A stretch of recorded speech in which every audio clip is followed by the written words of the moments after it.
Dans le cadre de l'examen clinique en cardiologie et la douleur thoracique, nous allons voir dans cette capsule la phase interrogatoire. Alors, il n'y a pas de prérequis pour suivre cette capsule, hein, mais vous pourrez la mettre en lien avec les capsules qui portent sur le domaine de la cardiologie. L'objectif sera de reconnaître l'urgence cardiovasculaire et de réaliser son diagnostic d'opportunité face à un patient venant consulter pour une douleur thoracique. Alors, l'examen clinique en cardiologie est la douleur thoracique. Donc, il faut savoir que la difficulté pour l'ostéopathe est de reconnaître l'urgence cardiovasculaire et de réaliser son diagnostic d'opportunité face à un patient qui vient consulter pour une douleur thoracique. En effet, toutes les douleurs thoraciques ne sont pas forcément d'origine cardiovasculaire, bien heureusement. Elles peuvent être d'origine pulmonaire, œsophagienne, musculo-squelettique, neurologique, abdominale, projetée, psychogène. Il existe néanmoins un dénominateur commun de signes cliniques pouvant révéler une pathologie cardiovasculaire. Alors, il faudra néanmoins retenir que toutes les pathologies cardiaques, notamment les urgences cardiovasculaires comme les infarctus, les crises d'angor, ne sont pas toujours cliniquement parlantes. Il faudra alors faire preuve de beaucoup de prudence face à une douleur thoracique non expliquée. Alors l'interrogatoire. Alors, il faudra orienter la recherche sémiologique en fonction de la triade de signes fonctionnels cardiaques. Alors, la douleur, la signification de la douleur s'efface devant des signes de détresse vitale, qu'il convient de rechercher immédiatement. Collapsus, état de choc, détresse respiratoire ou signes neurologiques. Pour les douleurs ischémiques, les douleurs rétrosternales ou médiothoraciques, constrictives, en barre entre les pectoraux, pouvant aller jusqu'à la mandibule et au membre inférieur, d'abord au membre supérieur gauche. Elles peuvent céder au repos, comme pour l'angor stable. On peut avoir des sueurs, des nausées, des sensations de constriction thoracique, de pesanteur, de brûlure.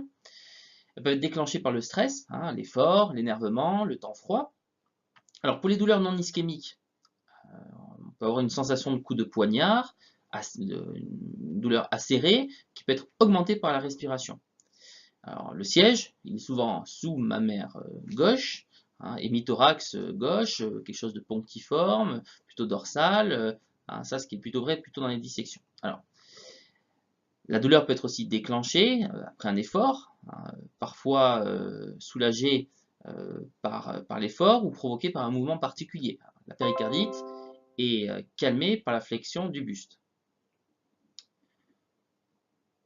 Pour la dyspnée, c'est une sensation qui est subjective, se manifestant par un inconfort, une difficulté respiratoire survenant pour un niveau d'activité usuel n'entraînant pas normalement de gêne.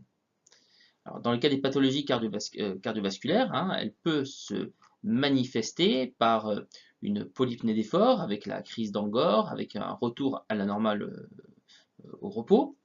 On peut avoir une bradypnée expiratoire et une orthopnée pour les infarctus du myocarde avec une impossibilité de se mettre en décubitus. Le sang afflue vers le cœur gauche et lui demande un effort supplémentaire qu'il ne peut fournir. Cette dyspnée peut aller jusqu'à un pseudo-asthme cardiaque, voire jusqu'à une polypnée superficielle avec des sibilances et une expectoration mousseuse en cas d'œdème aigu du poumon. Donc on peut avoir aussi une polypnée avec une impossibilité d'inspirer,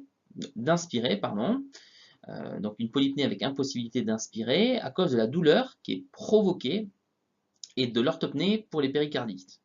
Alors les attitudes antalgiques assises pour cette orthopnée pour les péricardiques, donc ce sont des attitudes antalgiques assises en flexion du tronc. Les palpitations. Alors qu'est-ce qu'une palpitation? Une palpitation, c'est une sensation de sentir battre son propre cœur, indépendamment de toute notion de rapidité, de lenteur ou d'irrégularité. Voilà. Normalement, les battements du cœur sont hors de notre conscience, sauf si l'on cherche à les ressentir. Ces palpitations peuvent aussi apparaître dans des situations de troubles du rythme. On peut avoir des tachycardies, des bradycardies, des arythmies. Alors, on peut aussi avoir des troubles de la conduction intracardiaque, avec des blocs auriculo-ventriculaires, des blocs de la conduction intraventriculaire, appelés blocs de branche, le faisceau de His, donc ce soit des blocs de branche droit ou gauche. Il existe aussi des palpitations physiologiques, émotionnelles, dites neurotoniques, bénignes, et des palpitations physiologiques d'effort.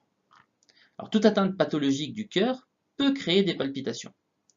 Alors la différence à connaître est que pour un angor, le symptôme cède au repos et à la prise de trénitrine, alors que pour un infarctus du myocarde, pas du tout. Donc ceci participe au diagnostic différentiel. Pour la péricardite, il n'y a pas de notion d'effort où la douleur ne cède pas au repos dans un contexte qui est fébrile. La douleur angineuse ne survient que quelques dizaines de secondes à quelques minutes après le début de l'ischémie. Elle peut être totalement absente. Ainsi, l'ischémie est totalement indolore chez 20% des coronariens et jusqu'à 40% des coronariens diabétiques.